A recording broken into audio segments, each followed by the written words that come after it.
Trump is ramping up his campaign efforts for GOP candidates. He's been talking them up at rallies across the nation recently, and it looks like it's paying off. Primary voters choosing incumbent Governor Henry McMaster in the South Carolina GOP primary runoff after the president rallied for him days after attending a rally for Senator Dean Heller in Nevada. Watch. With Henry is you don't even know it. He does it in a very elegant manner. So I want to thank Dean Heller, who's been an incredible senator, worked so hard with us to get the taxes cut.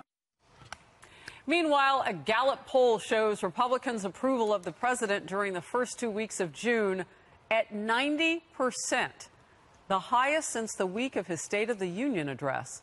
The polling was done before the recent immigration controversy.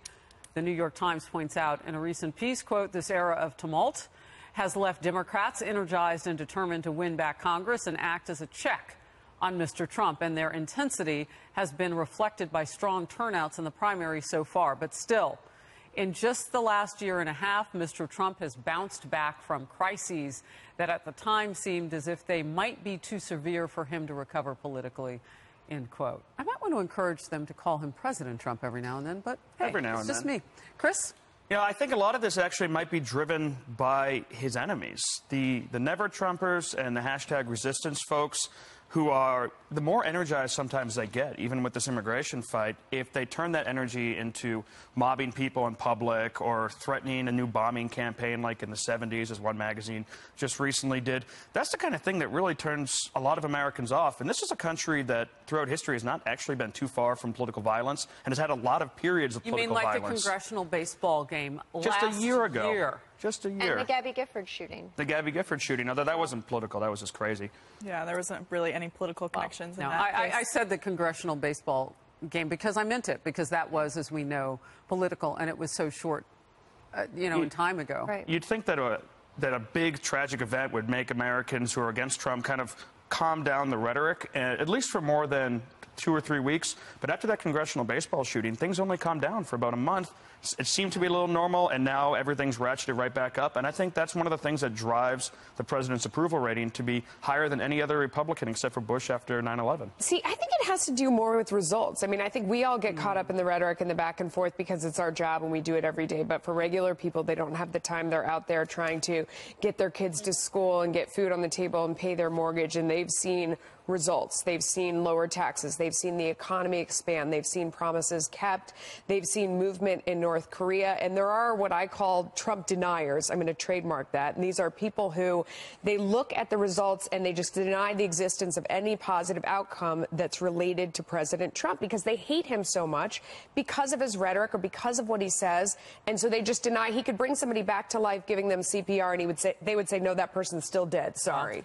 Even as they stood up and walked away. They're Trump deniers. To get this back, though, to the point of where Democrats are after that stunning loss last night, stunning, by a young woman who barely was funded, 28 years old. She was not on anybody's radar necessarily outside the state in which she won.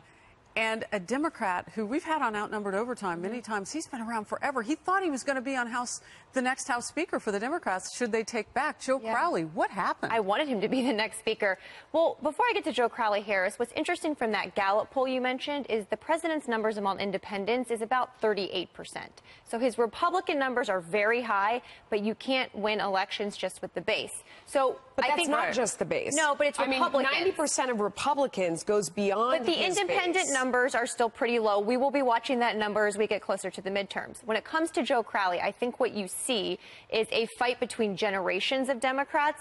I really like Joe Crowley. I wanted him to be the next speaker, but he took his district for granted. He didn't show up to 2 debates with her. I think this is actually something like happened to Eric Cantor, where sometimes when you're looking at national ambitions, you forget about the race you have to win right in front of you. And after Eric Cantor lost in 2014, the Republicans went on that fall to have a great showing. So this is really indicative of Joe Crowley running a bad campaign and his district being very far to the left. So the reason that I bring that up, though, is when you talk about the Never Trumpers, the anti-Trump movement, whatever, there's also a movement apparently within the Democrat Party, Katie, that we're seeing that, they're split not on a message of whether they're against the president, but whether they should focus on being against the president. What are their real priorities? Well, yeah, that's a big question about how much the resistance is actually helping people on the ground. We had this young woman in Queens upset the Democrat establishment. We've seen the party go to the left, and when you look at her platform, it was based on local needs and the community that she believes she is serving. It's not going to work, free Medicare for all, free housing, the things that she was offering are not going to work for every single congressman across the board, and it's certainly not going to work for the Democratic Party across the board, especially when you're trying to regain voters that went for Trump in 2016 that voted for Barack Obama. But I want to get back to the approval ratings for President Trump. The 90% Republican number is higher than it was on Election Day. He was only at 83% Republican support when he won in November, and that was pretty high. So he's gained support among Republicans for a couple of reasons. The first is I think they're getting to know his style a little bit. There's still some people who are a little bit off-put about the attitude and the way that sometimes he handles things, but they also understand how he operates now. The other is that he is getting results. It's a matter of packing the judiciary with conservative judges, deregulation. Businesses across the country now are able to breathe and hire, and of course the economy is better than it's been in generations, which automatically means that Republicans are going to be happy with him. And independents, maybe when it comes to Election Day, maybe that approval rating isn't so high right now, but as we've seen, after Labor Day is when we really start to see people pay attention to what's going on and how individual candidates are going to affect their lives at home at the kitchen table. Good news for Republicans as we approach the midterms. Here to react, Fox News contributor Tomi Lahren. Good to see you. Happy 4th of July. Happy 4th, guys. Great to be here. All right, future of the party, abolish ICE, free college, and free health care. Is that the future of the Democratic Party? Boy, I got to tell you, as an American, it terrifies me that self-professed socialists are winning primary elections and that we've got the DNC chair cheering that on. As an American, that does terrify me because I know what it means to be a socialist nation, and that's not what we should ever become. But as a Republican, as a Trump supporter, I'm happy that the Democrats are finally being transparent. They want open borders. They want to abolish ICE. They want to abolish the rule of law. This is what the Democrats want for this country. So as a Trump supporter and a conservative, I think it's going to make the midterms easier for us because I think the American people are smarter than that. Tomi, you hit on a key word, transparency, because this isn't the first time. I mean, if it were not for a rigged system, Bernie Sanders, who is an avowed socialist, would have been their nominee. So aren't they already here? You'd think so, but I think it's getting progressively worse. And also, I'd like to remind the young people, because there's been poll after poll that has stated that young people are becoming more comfortable with socialism. And they're becoming more comfortable with socialism because they don't know what socialism is. They hear people like Alexandria Ocasio-Cortez and Bernie Sanders talk about socialism and how it's about equality and free things. But that quickly descends into a black market for toilet paper, as seen in Venezuela. So I would encourage all young people who believe that they are socialists or democratic socialists to take a lesson and find out what it actually is before they're rooting for it. Someone's going to have to pay for it. Tomi, how does this cut with regard to the midterms? I think it's going to be great for Trump supporters. I think it's going to be great for Republicans. Like I said, I think that middle America, I think that those states that really propelled Trump to victory, I think that they're smarter than this. I don't think they want to see socialism. So I'm glad that the Democrats are finally putting their platform out there for the American people to decide. I have faith in the American people. I don't think we're going to see a blue wave. In fact, I think we're going to see a red wave stronger than ever. Tomi, it is you the 4th look great, of July. by the way. You look red, white, and blue, and I know that this day is an important one to you. What is your message to this country on the 4th of July?